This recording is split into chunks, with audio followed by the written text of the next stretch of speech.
Senegali jamana ɲɛma kurasigi na ni fanga yɛlɛma in na diɲɛ kɔnɔna a kɛra fiɲɛ kura min ni jɛma bɛɛ lajɛlen y'a lakodɔn nka danna kɛlɛ min maa fila in y'a kɛ nka u jukɔrɔma dondonbaga de baara de waliyara sa kala taa sira kan. Kɔlɔsi y'a jira an na k'a fɔ ko u ye gouvernement min bɔ dɔw ko musow dɔgɔyara a la alors que ko musow de ye kɛlɛ kɛ u ye k'u dɛmɛ kosɛbɛ ani fɛnɛ ko mɔgɔ minnu fɛnɛ faral'u kan fɛnɛ k'u dɛmɛ k'u ma sɔn k'u ka don u ka gouvernement na u bɛ mun de jira e yɛrɛ bolo. Tiɲɛ yɛrɛ la o ye tɔ ka jɛ o yɔrɔ la n'i y'a jateminɛ gouvernement in ma 30 in kan muso jɔda ka dɔgɔ a la kosɛbɛ hali muso minnu y'u cɛsiri k'u dɛmɛ kɔrɔlen u muso ninnu ma ye gouvernement i n'a fɔ Mimi Ture a n'a ɲɔgɔnna caman kelen tɛ dɛ muso caman wɛrɛ y'u cɛsiri ka kɛlɛ kɛ u ye ka wuli ka jɔ k'u ye olu si ma y'a la. U y'a jira k'a fɔ ko Mimi Ture ta nin ko parce que ko o tun bɛ Macky Sall ka gouvernement na ko olu tɛ fɛ mɔgɔ minnu delila ka fanga kɛ ka tɛmɛ ni sigana b'u la u ka baaraw la u tɛ fɛ k'u ka don u ka gouvernement na donc u y'o hakilina de fɔ yala o bi bɛn wa. O bɛ se ka kɛ ngɔri dɔ ye tiɲɛ yɛrɛ la mɔgɔ kɔni cɛsiri baara in na n'i y'a ye k'a fɔ k'ale sen t'a la tɔ k'a jɛ don hali n'ale yɛrɛ ta y'i bɔ a la u ye sɔrɔdasi minnu ta k'u kɛ ministre lakana ɲɛmaa ye ani ɲɛmaa wɛrɛ ani sɔrɔdasiw ka ɲɛmɔgɔ ye nin ye fana ye Senegali siɲɛ fɔlɔ ye o jɔ kun dama in na gouvernement kan na mɔgɔ 30 cɛla sirasi jalatigibaw ka ta ka bɔ kɔfɛ o sirasi jalatigiba kelen ninnu ye jalatigibaya kɛ Macky Sall tile de kɔnɔna na donc fɛn dɔ fin tɛ kelen ye a mana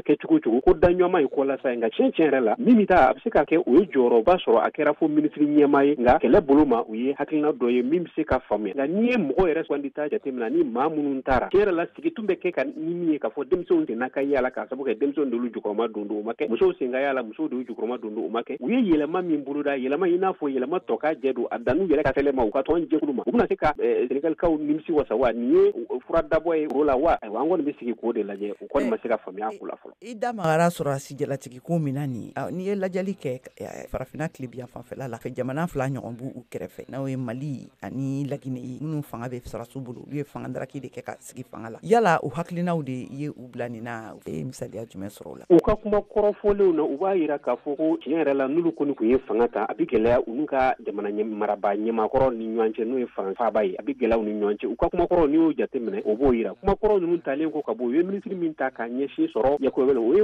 mɔgɔ min bɛ Senegali ka